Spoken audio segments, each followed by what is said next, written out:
الله رب العزت فرمایي چې تاسو په حالت د احرام کې وو نو بیا به ښکار نه کوو. او د دې کې اصل مقصد دا دی چې آیا دا خلک چې دي که څه دوی د الله تعالی په غیبو باندې یقین او ایمان شته دی او که نشته چې بس الله تعالی منع کړي دي نو دوی به نه کوي. لکه څرنګه اصحاب السبت منع کړی شوي چې تاسو به هفتې ورځې به ښکار نه کوو. او دې کې الله رب العزت دوی دپاره لوی امتحان دا یې خو چې هفتې ورځې باندې به میان څو دا به ډېره تللو او نور ورځې باندې بیا داسې نه وو. نو اصل کې دوی دپاره په دې کې امتحان و او همدارنګه دې کې هم ذکر کوي چې کوم حالت خلک په احرام حالت کې وي نو هغه به بیا دا ښکار نه کوي.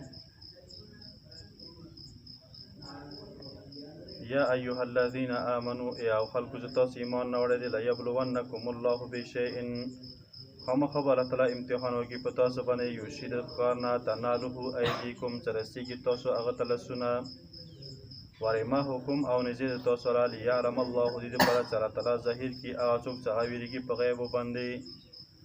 مزدې کې دا حکمت شو فمن اعتدی بعد ذلک چون چې تجاوز وکړي وروسته دې نه فله عذاب علیم د دې لپاره عذاب دردناک وي.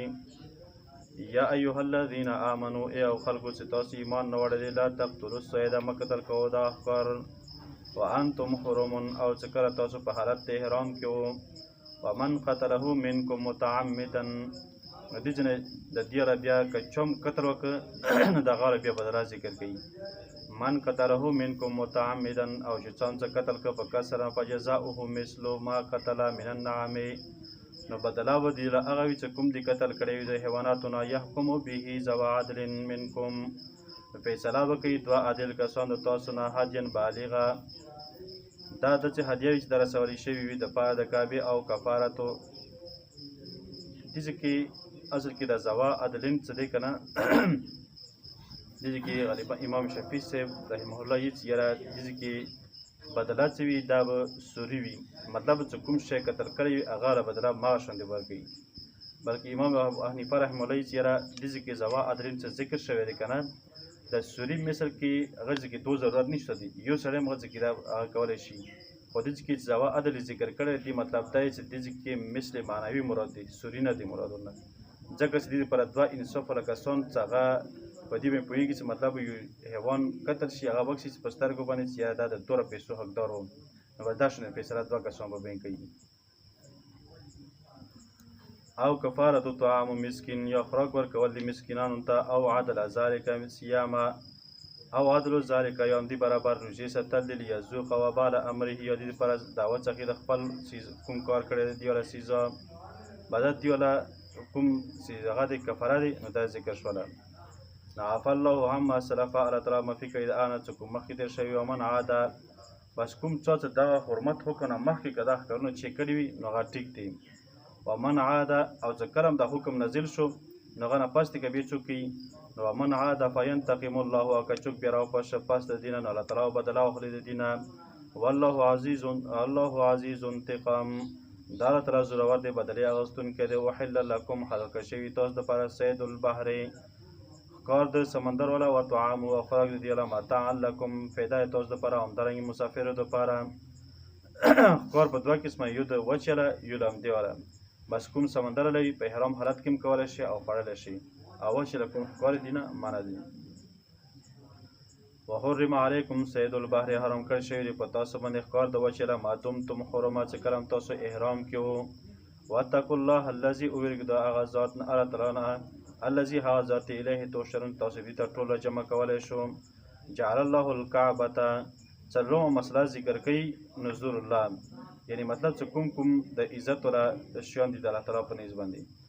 جعل الله الکعبة ګرځولي د الله تعالی دا کعبه چې البیت الحرام کور د بزرګي والا قیاما للناس قیام د پاره د خلکو قیام څرنګې طریقې سره مطلب چې کله د حج او د عمرې ټیم خصوصا د حج والا نو دنیا خلک کرڅي دي ده نو همدارنګې دنیوي اجتماع هم کېږي او دیني فایده هم خلکو ته رسېږي ځکه چې مختلفو ممالکو نه په لکونو خلک راشي نو هغه ځای کې بیا خرڅول خرڅول او همدارنګې تجارتونه هم کېږي او همدارنګې د دین ټوله زیاته اجتماع چې په حج موقع باندې کېږي نو دیني فایده هم شوله او قیام شو او همدارنګې دنیوي هم شو.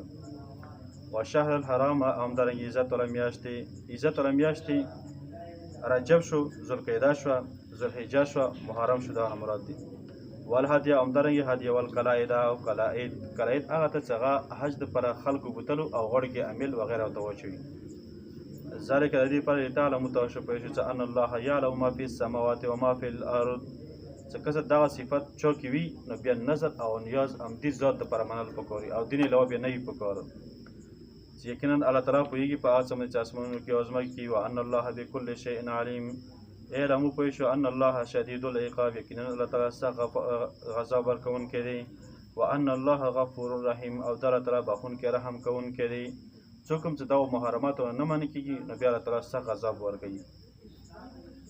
ما علی الرسول، او نه دی په رسول باندې الا البلاغ مگر رسول واضح. والله یعلم، الله تعالی پوهېږي په هغه څه باندې چې ما تبدون، چې کوم تاسو ظاهروه، او ما تکتمون، او کوم څه پټوو. قلت ته یا ای پیغمبره لا یستوی الخبیث والطیب، نه دی برابر پلید او پاک. پلید نه مراد نظر د غیر الله شو، همدارنګې شرک وغیره. طیب نه مراد نیک عمل، همدارنګې حلال مال. ولو اعجبک کثرت الخبیث، اگر که تا تعجب کې اچوي یا خوند درکوي تا ته دغه ډېروالی د پلید ولا فتقو، نو ویرېږو تاسو د الله تعالی نه. یا اولي الالباب، ای خاوندانو د عقل والو، مطلب چې کوم خلک عقل والی هغه په دې کې سوچ او فکر کوي. لعلکم تفلحون، دې دپاره چې تاسو کامیاب شو. یا ایها الذین آمنو، ای او خلکو چې ایمان راوړی دی، لا تسألو، تاسو سوال مه کوئ عن اشیاء، د شیانو باره کې ان تبد لکم، که چېرې ظاهر شي تاسو دپاره نو تسؤکم، تاسو بیا خفه کېږو. و ان تسألو، که چېرې تاسو تپوس کوو دې باره کې. اصل کې واقعه دې آیت والا داسې وه، یو کس و صحابیو نبی کریم صلی الله علیه وسلم نه تپوسونه کولو، مختلف تپوسونه. نبی کریم صلی الله علیه وسلم د دې تپوسونه منع وکړه چې کله تاسو دغه شانې تپوسونه کوو نو بیا به خبره سختېږي، بس کوم څه زه تویم بس هغه باندې عمل کوم. لکه یو صحابي و، نبي صلی الله علیه وسلم نه د یو شي باره کې اصل ذهن نه وتل، خو یې تپوس یې وکړه، د درې ځلې تپوس یې ونه وکړ.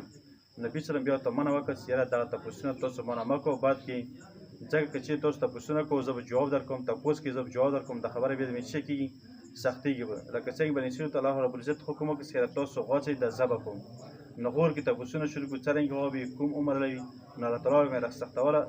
نو بیا علما مفسرین ذکر کوي چې ډېر وخت پس د هغو ته بیا د هغه میلاو شوله، همدارنګه بیا تاسو مې سختېږي نو بې ځایه تپوسونه مه کوو. و ان تسألوا عنها، که چېرې تاسو تپوس کوو دې باره کې حین ینزل القرآن، چې کله نازل کېږي قرآن، یعنې مطلب چې قرآن نازل شي نو تبد لکم، تاسو ته ظاهره شي. عفا الله عنها، الله تعالی معافه کړي د دې نه. والله غفور حلیم. قد سلها قوم من قبلکم، یقینا تپوس کړی یو قوم مخکې د تاسو نه. ثم اصبحوا بها کافرین، بیا دوی په دې باندې انکار کوونکي شو. ما جعل الله من بحیرة، نه دی ګرځولی الله تعالی په دې بحیرې کې، او نه صیبې کې، او نه په وسیلې، او نه په خام کې. دغه بحیره هغه ته ویلی شي، هغه اوښې ته چې هغه به دغو مشرکینو د بوتانو نامې باندې به خوشي که بس هغې ته به چا څه نیولو. او صیبه هغه ته ویلی شي چې هغه باندې د بوتانو په نامې باندې به سوالي به نه کوله، چې بس دې باندې سوالي نه کوم، بس دا د مو د کوم معبودان دي دغو په نامې باندې ازاده وي. او وسیله هغه ته ویلی شي چې هغه لاندې باندې دوې ښځې بچي وشي نو هغه باندې دا بزرګه ګڼله د بوتانو په نامې باندې به هم خوشي کوله. او هم هغې ته ویلی شي چې هغه 10 بچي پیدا شولی نو هغه یې بیا خوشي که، او دا وي دا زموږ بوتانو په بزرګي باندې دا خوشي د بچو څه نه وي. ولکن الذین، لیکن هغه خلک چې هغوی کفر کړی دی، یفترون علی الله الکذب، چې جوړوي ځان نه دروغ په الله تعالی باندې. و اکثرهم لا یعقلون، اکثر دوی نه پوهېږي. و اذا قیل لهم، چې کله ویل شي دوی ته تعالوا الی ما انزل الله، راشو تاسو هغه طرف ته چې هغه نازل کړی دی الله تعالی، و الی الرسول، او رسول طرف ته. قالو دوی به وي حسبنا، کافي دی مو دپاره ما وجدنا علیه آباءنا، هغه څه کوم به یې مو موندلي دي خپل پلاران، یعنې کومو طریقو باندې زموږ پلار نیکه څه وو. او لو کان آباؤهم، اگر که وی پلاران د دوی لا یعلمون شیئا، چې نه پوهېدل د په څه شي باندې، ولا یهتدون، او نه په هدایت باندې وو. یا ایها الذین آمنو، ای او خلکو تاسو ایمان وروړئ، علیکم انفسکم، تاسو باندې ذمهواره د خپل نفس دی. لا یضرکم، او ضرر نشي رسولی تاسو ته من هغه څوک ضل، چې هغه ګمراهي اذا اهتدیتم، چې کله تاسو په هدایت باندې وو. مطلب چې کله یو سړی په